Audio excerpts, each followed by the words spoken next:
Hello, folks. Today we have Bedward Ortiz with us. Bedward is actually really a young entrepreneur, and he's basically, he has 10 years experience in real estate, basically the side of real estate. He helped, buyers and sellers finding right deals which are not in the market sometime. And also, what I really am intrigued about him is that he basically has a very, unique and honest system where he help his customer even before setting up the deal and after setting up the deal. And so he's more, it's easy to say, but reality is he's more into relationship. So he asked me a bunch of questions, and he said that, hey, Rich, we should really do a podcast on your journey because your journey is very unique. Because I had, 20 years in global operations, and then I started the real estate. And so he asked me a bunch of very unique questions. And by the way, another angle Bedward has, which really intrigued me, is that he's a marketing guru. So his education is in marketing and his heart is in marketing, even though he's in real estate. So he asked me very intriguing questions. So I said, okay, that would be a good idea. So we start this series of podcasts, which are going to be on real estate, but it has a different angle. It is going to really be for those individuals who are high worth individuals. They are tech entrepreneurs, are professionals, doctors who have some, funds sitting, but they really don't have time or expertise. So their journey is somewhat like my journey. So Bedward said, why don't we really start a podcast and let people learn from your experience? So I said, that's great. So with that, I will just go to Bedward and let him ask his questions. Bedward, go ahead.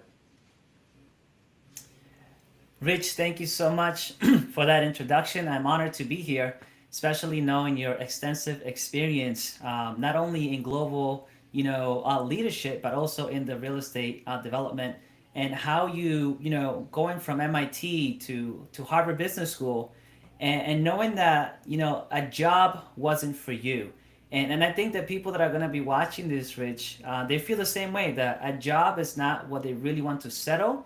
And today's interview, I'm honored to be interviewing you today, Rich. And I know we're going to speak to those high income earning individuals who have a risky crypto profile or in the tech field. And today, our goal is to really extract from you your experience and how you can help these individuals who don't have the time to really invest in real estate or don't know how to get started. I think you're the right guy, and I'm excited to be here. So I want to ask you this, Rich.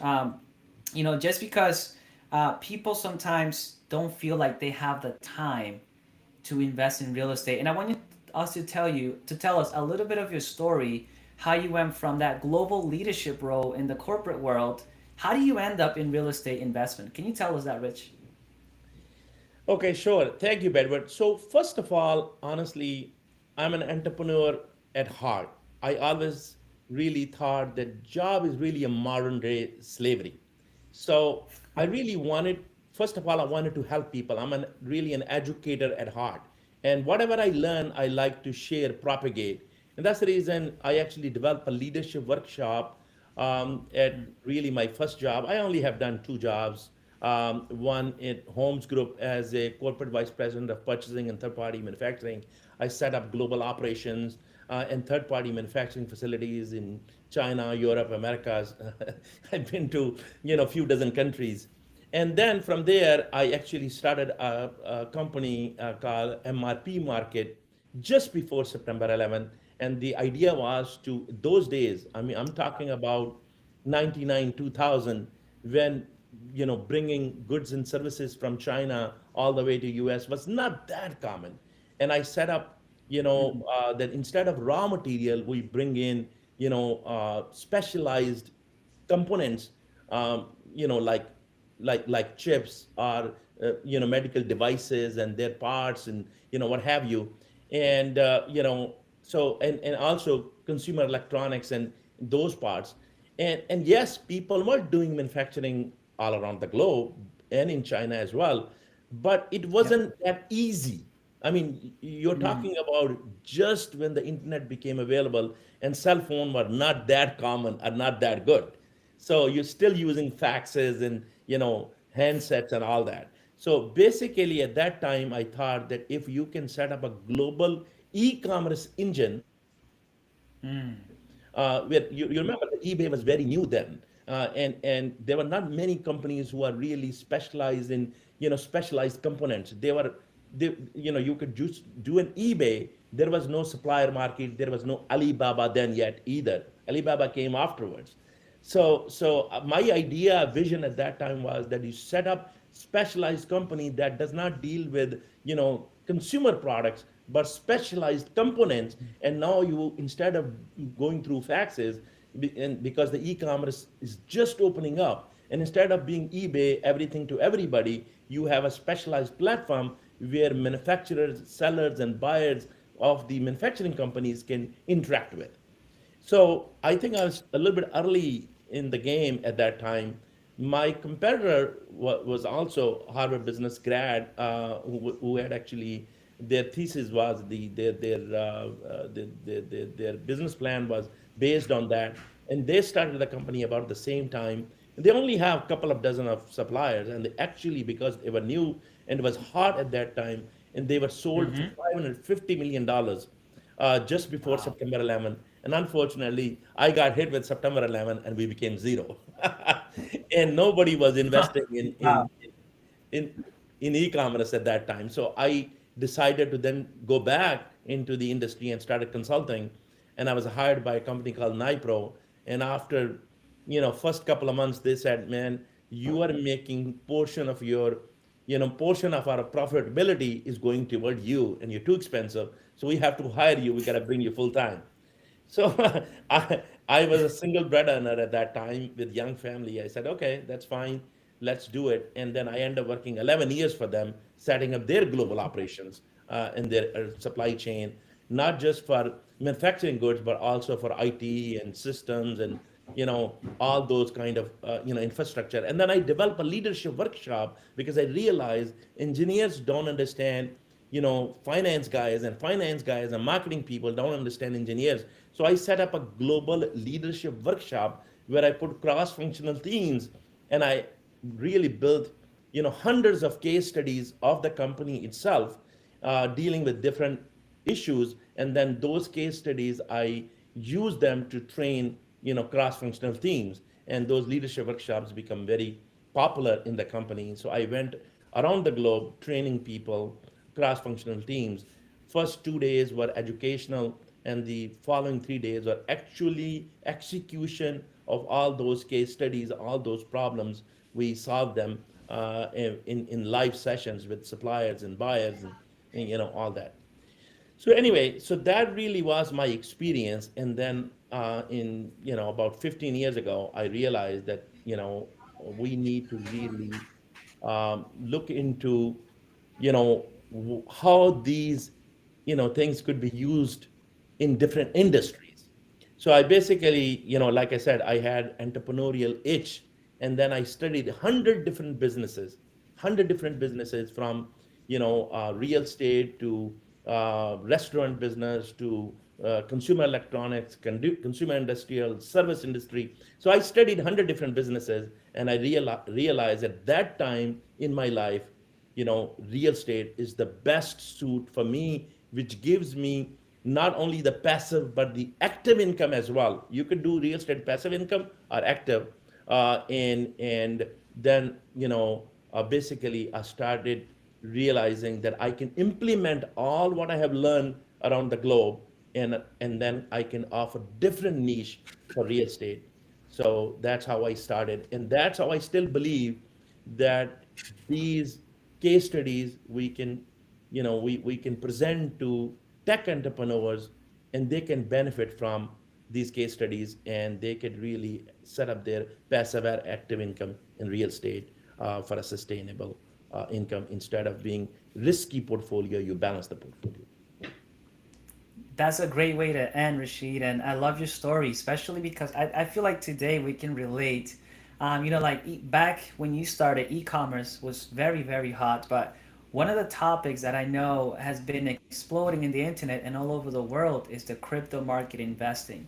And I want to kind of segue into that a little bit because obviously you lost it all in the e-commerce. So there's always a risk that we take when being entrepreneurs, and I know that you know personally people in your circle who made millions of dollars in the crypto investing, but then lost millions of dollars very very fast. So I know one of the reasons that we're talking about today is how to limit your risk, and how to diversify your portfolio. So where if you were watching this video today, you definitely want to stick around to this answer in this story because Rashid has a very very close circle of friends, family even, who can maybe relate to you if you made millions of dollars in the crypto market and you lost them the very next day and now you're wondering where do I put my money. I think Rashid has a very unique story. Rashid, can you share that with us, the risk of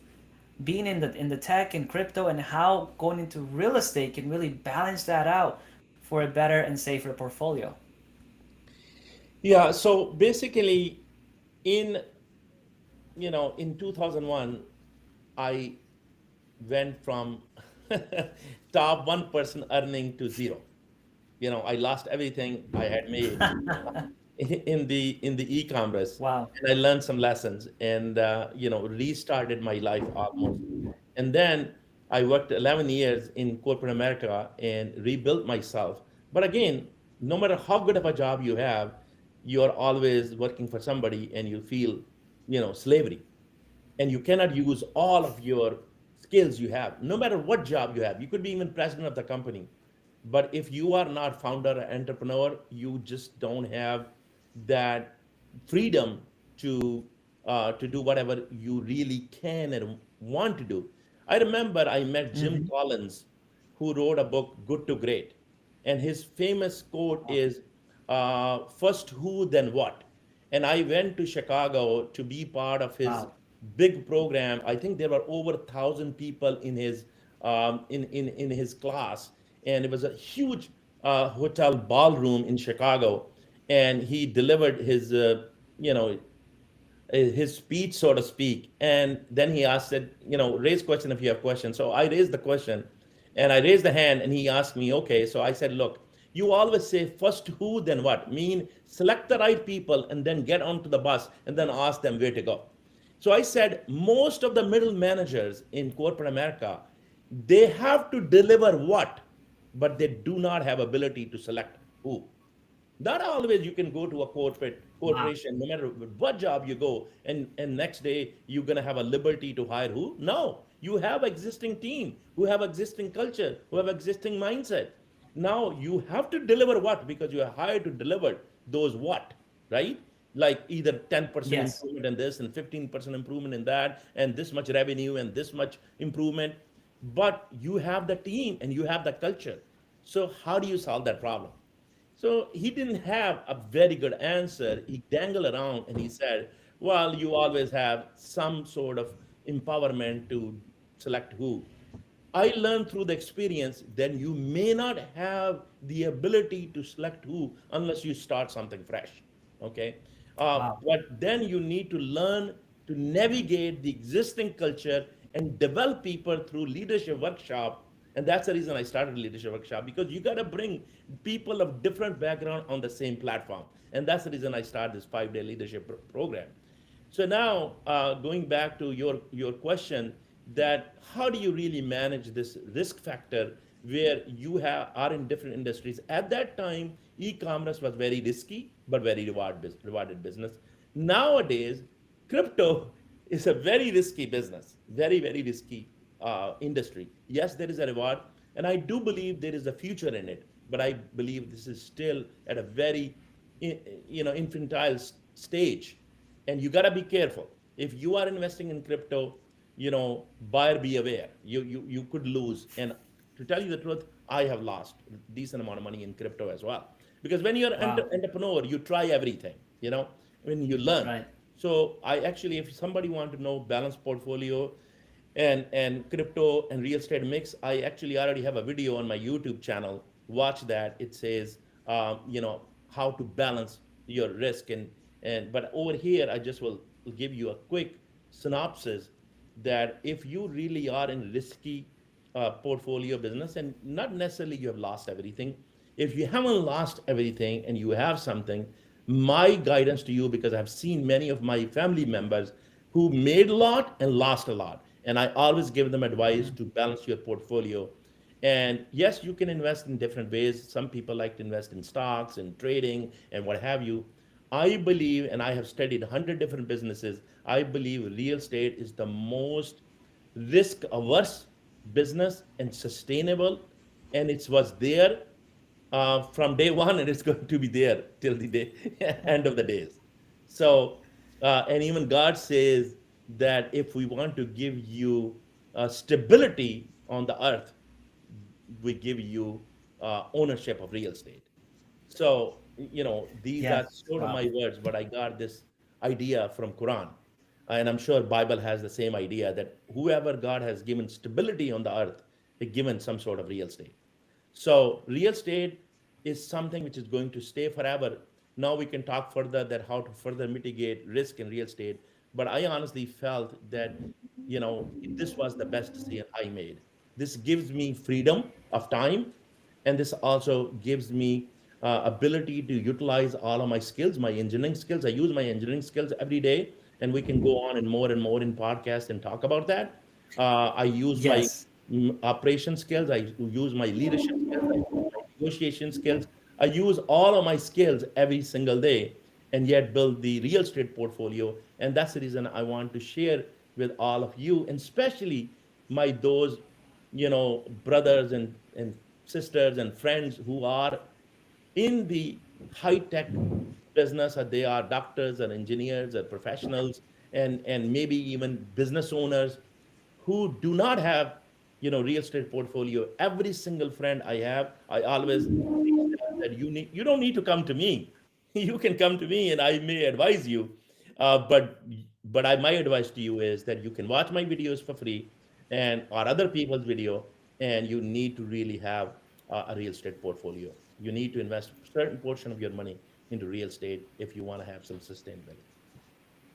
No, and I appreciate that you said something so important, Rashid, that you study over 100 different businesses. So when you're an entrepreneur or you have a lot of money sitting around, you just don't know where to put it, right?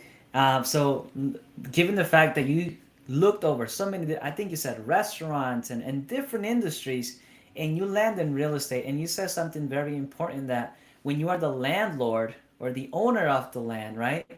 It's kind of like a quick comparison when a king owns a kingdom, right? He owns the wealth. So Yes. in this comparison here, I think that's what people want to do. They want to own their freedom, right? They don't want to be slaves to work, like you said, modern day slave. So what are the biggest misconceptions? I want to ask you this because I know you're helping a lot of young entrepreneurs allocate their wealth in a way where they don't feel like they're going to be tied up to a job where they won't have time. And that's what I want to get into.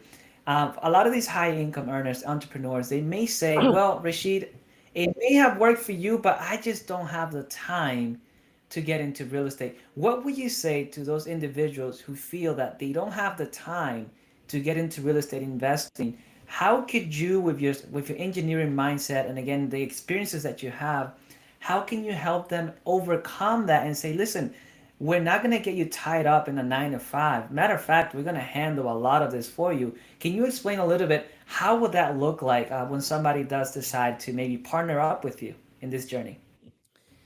Okay, so first of all, you need to decide you want to be a passive investor or active investor. That's a first distinction you have to make. My suggestion to you is that if you have something else going on, start with passive. You don't have to go active from day one. Even I started as passive, you know, but my journey, passive, I was doing consulting and something else, and then I started learning about, real estate. And I did first and second and third. I only did three fixer upper, and the first fixer upper was my own home, my first home I owned. My first home I owned, Wow.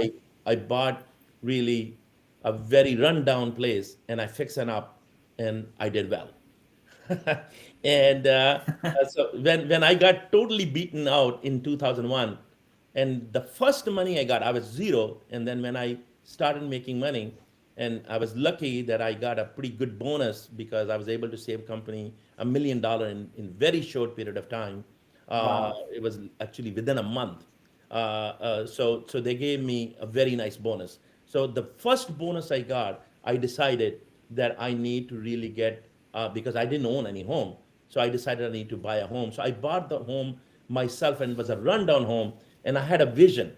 So that's another thing that God has given me ability to see through, and that's one of the characteristics of a good leader, that a leader see what the other people don't see. So I was able to see Yeah. the potential. I found the right town, the right location for many different ways, and then it was a rundown with full of all kind of junk, and I was able to buy that and then finance it. And hence, at that time, any single friend I took over there, and you got to understand, at that time, I was not a real estate investor or real estate agent, but I just had an urge and understanding. And basically, they were telling me, don't buy this, this is trash. I said, okay. And I bought it. And actually, I can just tell you, within less than 2 years, I touched every single inch of that house from inside to outside, and I made Wow. well over 100K in the first gig. And I will call it a That's not profit. bad for a person. And I can tell you that the house was not even very big. So it was so it was more than 50%, you know, margin in less than two Wow. years. Excuse me. Wow. So You don't so get so that at the bank.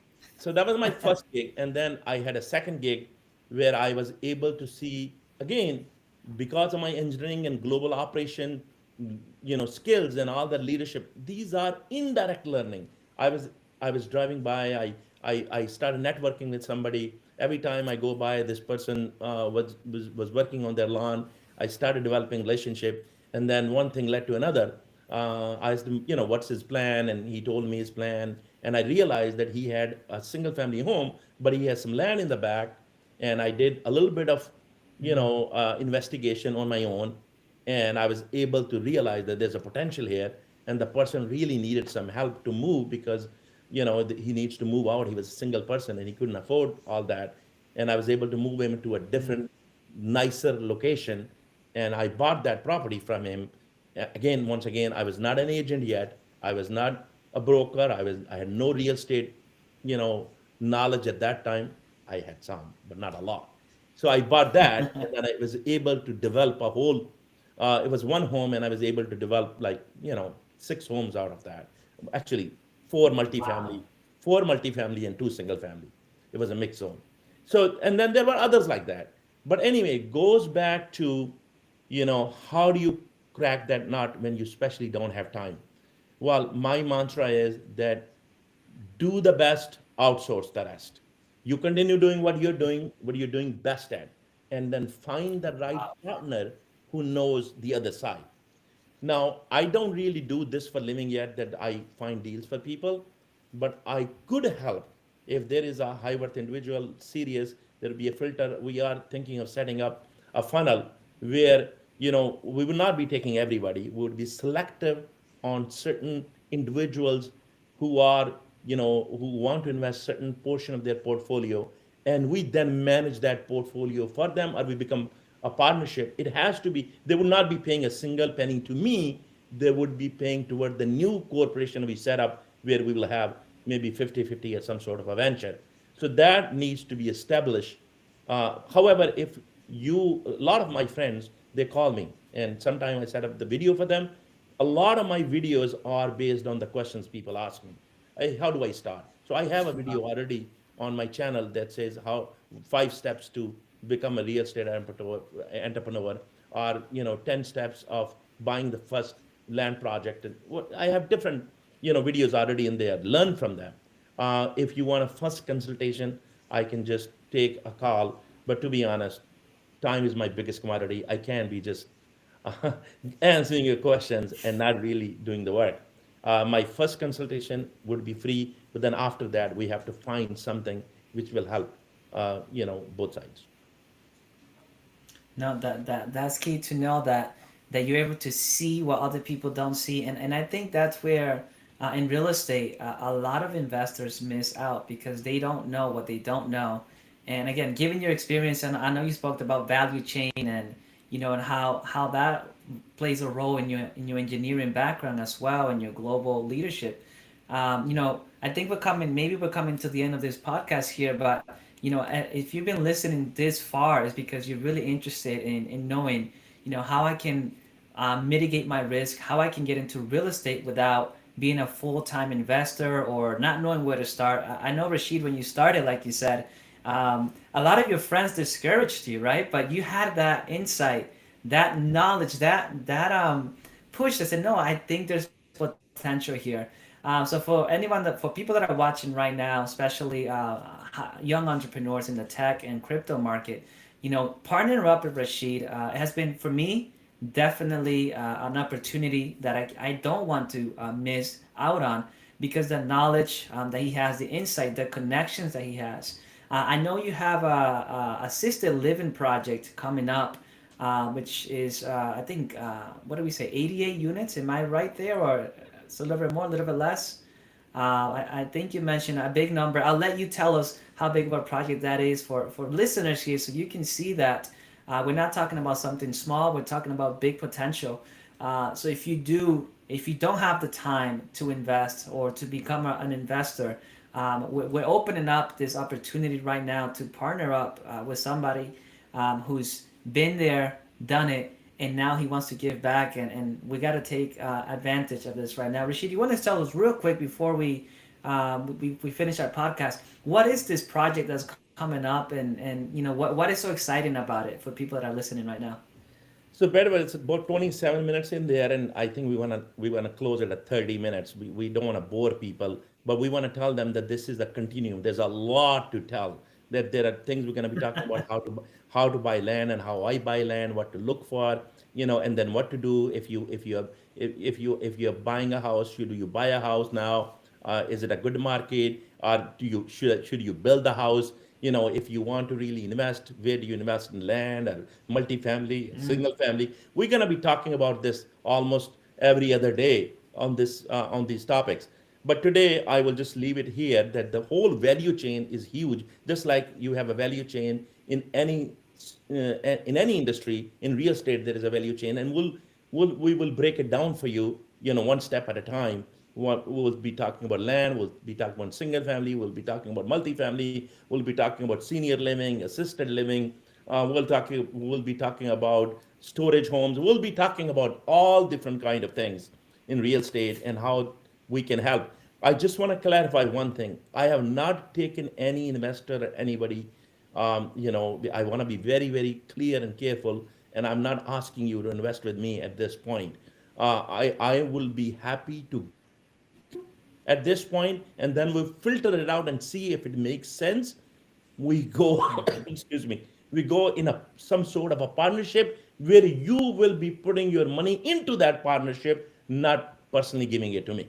I don't want anybody's money. I just want to make sure that we do very clean and legal business. So we will actually just kind of conclude this, that if you are a person who don't have time but you want to invest in real estate, if you're looking for some guidance, we can have a first dialogue, and then we can decide how, what kind of guidance you need and how we can help you.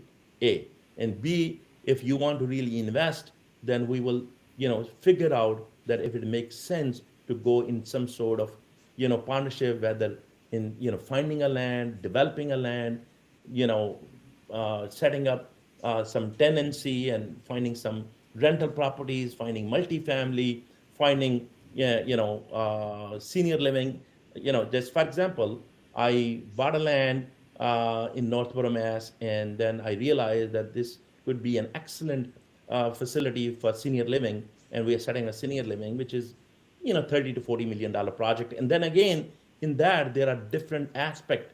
One aspect is land development. The other aspect is facility development, and the third aspect would be operation development. So basically, you could actually just do land development. You can just do land approval. You can do land development. You can do building development, and in each echelon, you have opportunity to save money. Like for example, in this 88 unit facility, I have gotten code where the codes come at to be 50 million all the way to 30 million. So now we have ability to develop land, and we have ability to build the facility. So we like Wow. to mitigate risk and save at every single stage. So I always, this is my last thing to say for entrepreneurs and engineers and professionals, always see the front end and the back end. You have to make sure that you mitigate the risk at the back end, like finding the land and developing the land and the cost of it, and then front end, which is the operation and sales side of things. So with that, I will conclude here, and then we will continue this discussion on echelon, each echelon of the real estate, and each step of the way, how you can maximize your value at the back end and maximize your value at the front end. And that's the reason I called, my company name is VMAX or Value Max. We maximize your value at each end. Rich, thank you so much for that explanation. I think we have a very clear understanding now that you have the experience, what you've done, especially what's coming up for you. I want to thank you for this time. For those people watching, please continue to follow Rich Max in his YouTube channel. Yeah, Again, my name is it's Bedward Rich Ortiz. VMAX. It's Rich VMAX. The YouTube is Rich VMAX, and the Yes, Twitter is at Rich VMAX. The TikTok is at Rich VMAX. So it's Rich VMAX. got it. Rich VMAX, maximize your value. So, Rich, I want to thank you so much for this opportunity to be here today. Thank you for everybody watching, and I'll say to the next one, right? Yes. Be healthy and be blessed. God Amen. bless you all. Thank you. God bless you.